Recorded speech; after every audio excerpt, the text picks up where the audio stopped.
Today's video is about a mystery card. It's about a Sasquatch. It's about a Yeti that's roaming in the hobby right now. It's roaming right through the Michael Jordan forest. In fact, it's in the hierarchy and it's staring us right in the face and we don't even know it's there. The Michael Jordan card that I'm talking about today has sold 3 times in 20 years in PSA 10. It's got a 1% gem rate.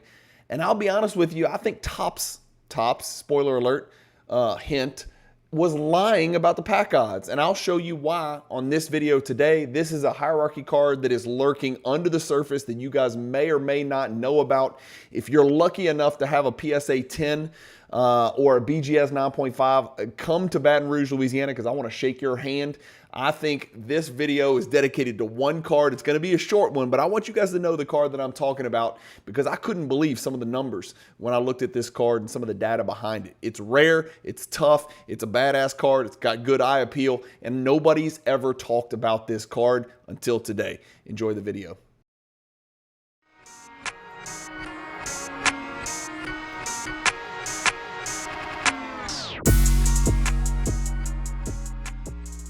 If you've got a bunch of unwanted inventory that you've been sitting on for days, weeks, months, years, ship it to Fanatics Marketplace and let them do all the work. Just make sure when you ship it, you use the promotional code Cajun, all capital letters, C-A-J-U-N. Hey guys, Bryan with Cajun Cardboard coming at you from the great state of Louisiana. I just want to remind you before we get cranking talking about this mystery beast of a card today, that the Cajun Cardboard Michael Jordan hierarchy posters are still available. I've got plenty in inventory. I've sold over 500 of those posters now, but there's still plenty left.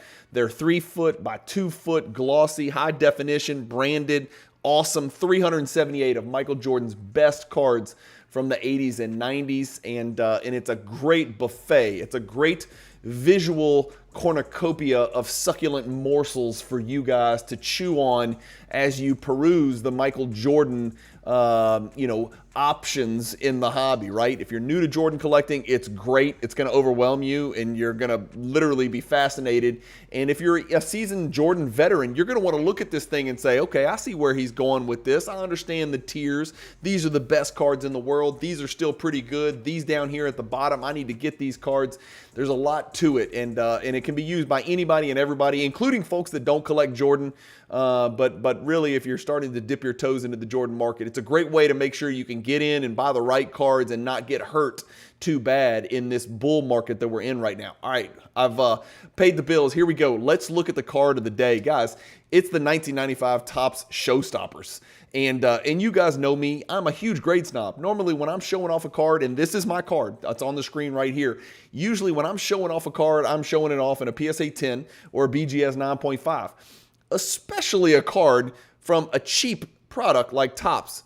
Especially an insert from Topps that has pack odds of 240. 240 ain't no hill for a stepper, as they say down here in South Louisiana. 240 is chump change. 240 is, not even in the top 500 rarest Michael Jordan cards, on the 2,000 probably.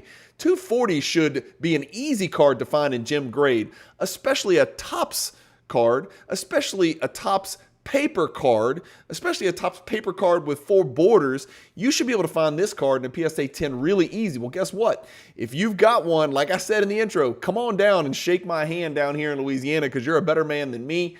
If you're wondering whether this card's in the hierarchy and you're like, Cajun, I don't remember seeing this card, it's probably because you haven't seen it.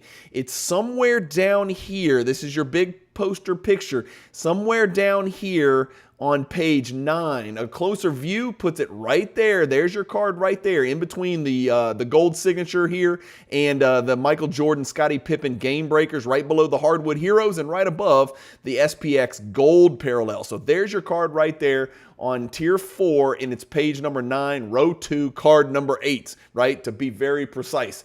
Let me show you what I'm talking about when I tell you that this card is super damn rare, and I couldn't believe it. I was looking it up and I was like, why do I have a 9 in this card? Did I just forget to pick up the 10? Let me go look on eBay and grab the 10. Well, damn it. Let me show you what's happened with the PSA 10 showstoppers over the last, 20 years? I don't know, however far back Card Ladder goes. There's been 3 sales. Once in 2009 for $41, back when it was a Pop 1, according to the listing. Once again in 2019 when it sold for $511. Guys, if you know Michael Jordan and you understand chronology and how time works and what's happened with Michael Jordan cards since 2019, you know that $511 then is probably $7,000 now, but I think it might even be more egregious than that. Card Ladder says $32.45. My ass. They're doing their best, but what are you going to do with one comp on a Pop 2, yes, Pop 2 card from 2019 on a random day?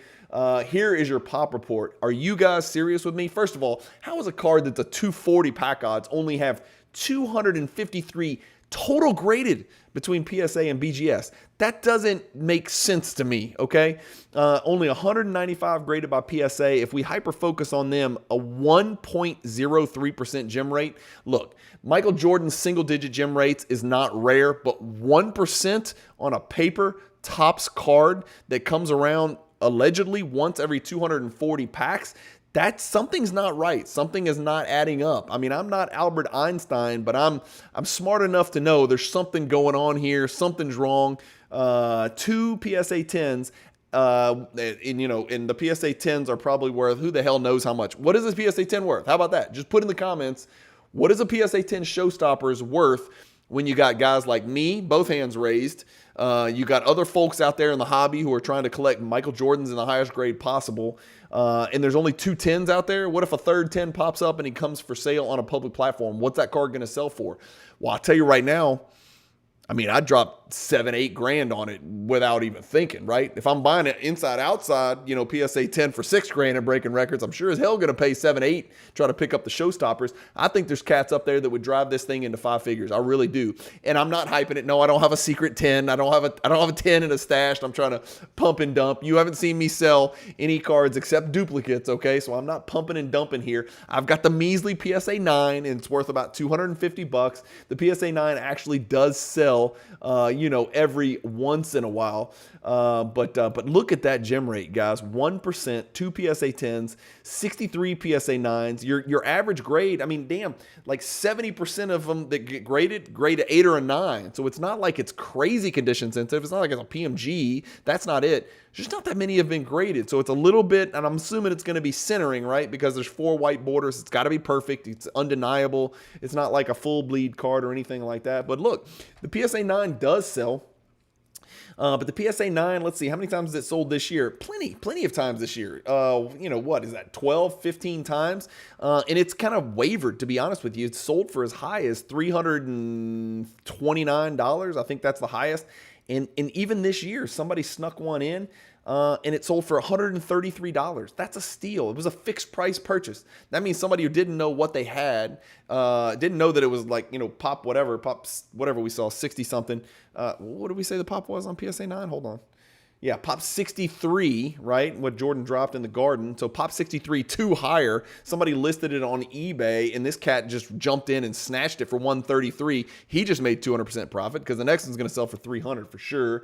It sold in July for $250. I just think this card, even in a PSA 9, it's probably worth a little bit more, $271, whatever. It's probably $250, $300 card. But why is it so rare? If you guys have any input, any insight, let me know. Why is the damn card so rare? That's it. That's all this video is. I just want to do a little 10-minute expose on a little anomaly that's right there, right in front of our face. Page 9, tier 4, hierarchy, row 2, card number 8, right there wedged between the other cards that we're all super familiar with, that we all have copies of. But I didn't realize the rarity or the peculiar nature of this card as far as acquiring a PSA 10 until I looked at my spreadsheet over here and I'm like, damn it, I don't have this little baby card in a PSA 10. Well, let me just go grab one. Not so fast, my friend, as the great Lee Corso used to say.